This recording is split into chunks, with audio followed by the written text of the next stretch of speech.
Right, so I'm a massive fan of comedy.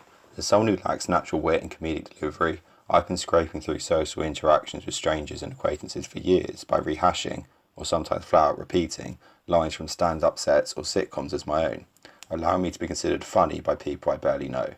It's at a point where my personality is essentially a best-of compilation of The Inbetweeners, Peep Show, and anything Ricky Gervais and Stephen Merchant have worked on together. However, there is an issue I have with comedy. I think most of it is absolute shit. I'm not a fan of panel shows, broad US laughter track sitcoms, or what appears to be the favourite genre of the nation, fat northerner remembered stuff. Bullseye, Sunday afternoons. I used to love Bullseye, It were weird Bullseye because it was shit and it were good. So, what I've decided to do is go searching deep into my streaming services in a hunt for comedy gold. Were there hidden gems that were bullied off the air by lowest common denominator shitcoms that pulled in millions of morons each week? Are there comedic geniuses that are going underappreciated in need of a big break on a YouTube channel with just over 20 subscribers? Or am I doomed to watching the same 10 or so shows over and over again until I morph into the characters these shows are mocking? This is what we're going to find out. So welcome to the hunt for comedy gold. And our first stop is in Jam.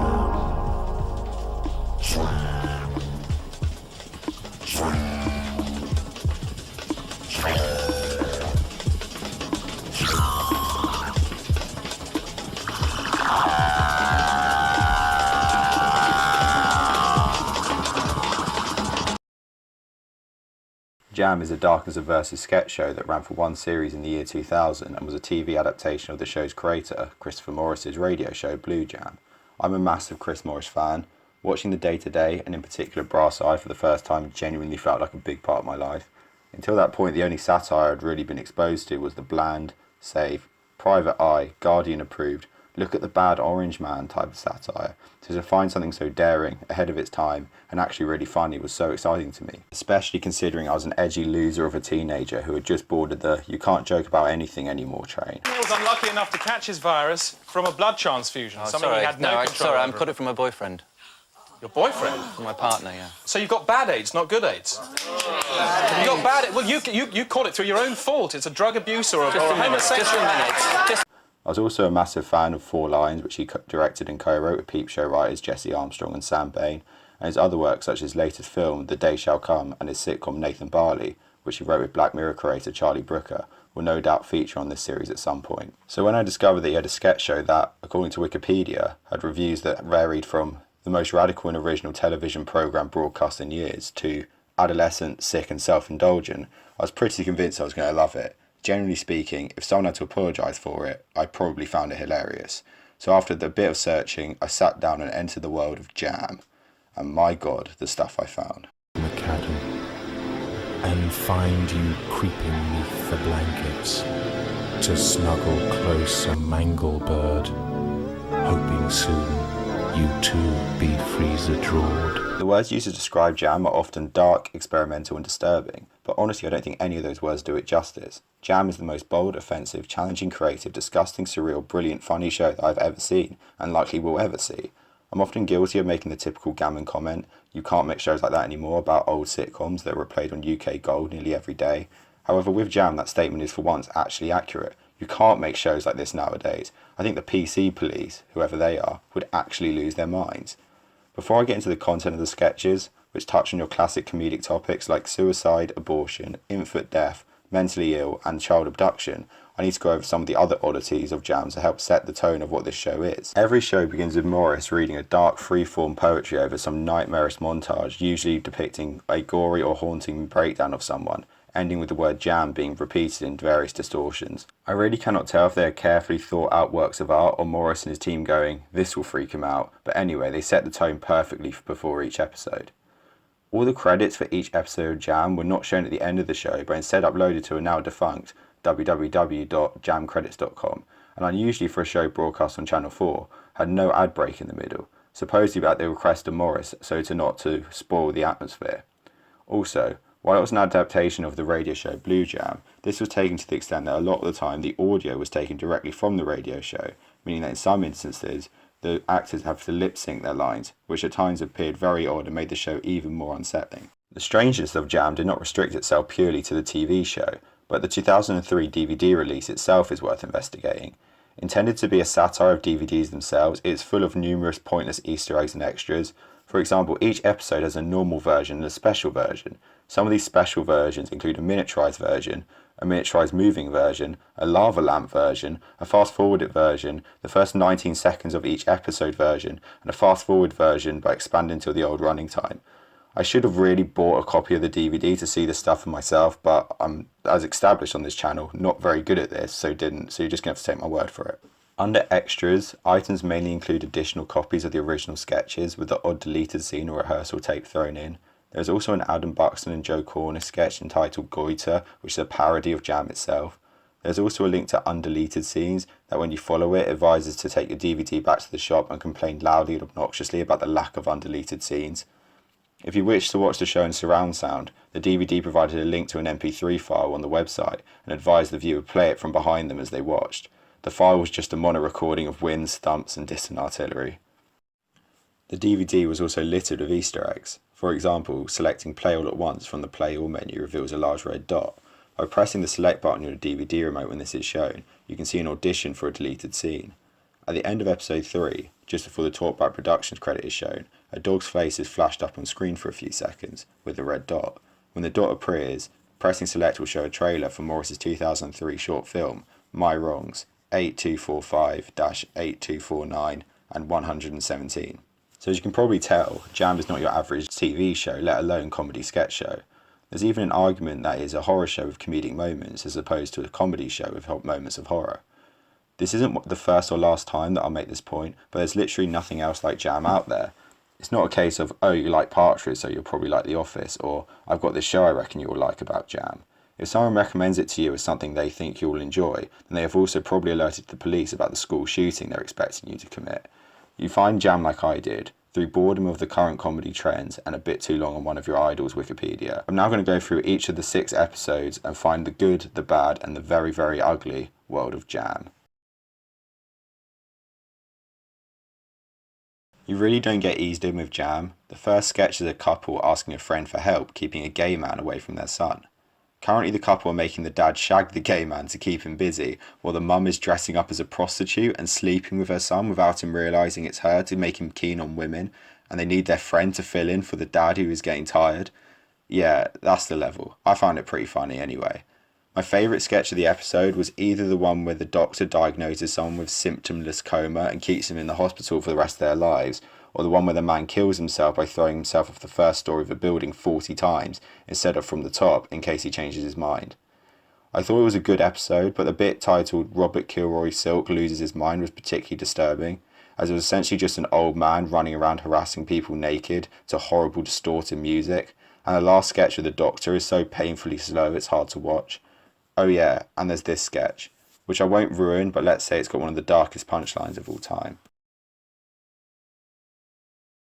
This episode starts off with the return of the strange doctor and a first appearance for a character, played by Mark Keep, who visits his therapist for trivial things such as what to do on a Saturday night. These sketches are alright, I guess, very surreal and awkward with a couple decent lines, but there's 2 sketches which really stand out. The first being The Gush, which is about a disease that makes male porn stars ejaculate until they die, and the other being Baby Plumber. The latter is the most disturbing, so naturally my favourite sketch of the whole series. A woman calls a plumber over to fix her dead child. The plumber proceeds to run the heating through the dead baby's body. We never get a full look of this boiler baby hybrid, but the taps and steam coming out the cot is enough for the darkest part of your imagination to do the rest of the work. There's a tap on the side there, see, just there. I've never seen a tap as smart as that. The episode ends with a man holding his funeral and burial service while he's still alive, as he wants it in his prime, which again I found funny. This is a pretty solid episode. Probably the most normal, and I use that word as loosely as possible, episode so far. The fact I describe an episode that begins with a couple explaining their fetish of the husband coming home after being gang raped and ends with parents getting their local children obsessed with porn in order to secure their child's place at the best primary school goes to show how twisted yet hilarious this show is. I want porn. I want porn.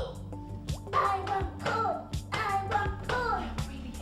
There's some sketches which seem somewhat regular though. The strange doctor returns, and as does Mark Heap's therapist visitor. Heap also stars in one of the best sketches from the show, the TV Lizard sketch. He's a brilliant and unique comedy performer and really excels in this role. Are you trying to tell me the cable company's sending us lizards? Maybe yes. What? Down the wire. Went by mistake. Down the wire. The lizards. Another decent episode in my opinion. This is probably my least favourite episode of the show. Two of the longer sketches about a woman taking 3 days to clean a flat and a child being employed to clean up a dead body just don't land with me. There are some good bits though. The final sketch about the lonely woman finding people to talk to was funny, and it was definitely the best scene with the strange doctor in my opinion, with the premise being that he needed to run a phone sex line alongside his day-to-day GP work in order to raise funds for a young girl with brain cancer. The introduction to this episode is also by far the most disturbing. Not a great episode, but definitely got bits which are worth watching. Probably the best overall episode for me. I found every sketch funny, although the first one, where a man receives an acupuncture with 14-inch nails, was pretty haunting. There were two sketches I particularly enjoyed. The first being Sex for Houses sketch, where his husband is pressured into giving his mentally challenged sister to Mark Heap in exchange for money off their dream house. And the final sketch of the episode, where a couple nonchalantly discuss their child being abducted, raped and killed. I said I enjoyed these sketches. I should probably change that to absolutely disgusted by these sketches before I give off the wrong impression. Seriously, I am normal, I promise. Episode 6 is definitely the most fuck it episode of the show. I get the impression Morris and his co-writers just thought, we've turned a baby into a boiler and made several sketches about rape and child abduction, so if they made it this far they must be proper wrong'uns.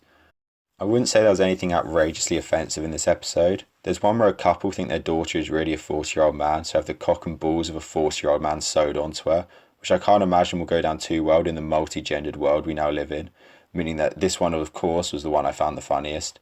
Not because of the subject matter, although if I'm being honest with my bigoted self, it certainly played a part of it, but because the delivery is like something out of a Louis Theroux or BBC Three documentary about child plastic surgery or something. The strangest sketch of the entire series comes about 3/4 of the way through this episode. I really can't explain it, so just watch this clip.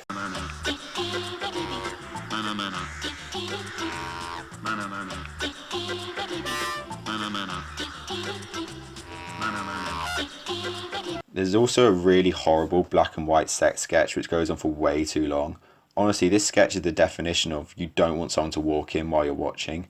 It is funny at times, but it drags for so long it goes from quite funny to very disturbing. The final sketch of the series is a slow motion, distorted, strange doctor sketch, where he ends up wetting himself in front of a young child. It really says a lot about the show, and this is actually quite a satisfying and appropriate ending to the show.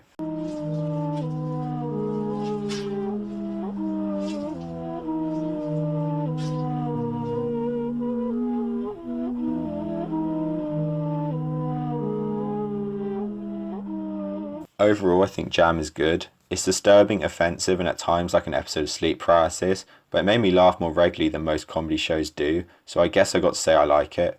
It's not for everyone, that's for sure, but I really think anyone with an interest in comedy should watch it, just so you can get the other end of the spectrum from the mainstream Channel 4 panel show we've become accustomed to. Personally, I'd always pick something that is trying to be a bit different and experimental over something that's been done 100 times before, but I guess maybe that's because I try my absolute hardest to come across as edgy. Jam isn't my favourite thing Morris has done by a long shot, but watching it does make me wish we had a few more daring and exciting people in the British comedy scene than we do currently.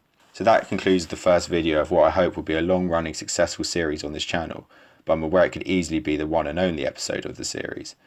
If you've seen Jam, comment what your thoughts about it below are, and if you know of any other hidden comedy series, please let me know, as it saves me having to research them. That's all for now. Please like and subscribe, and I'll see you when I come up with something else to make a video on. In a bit.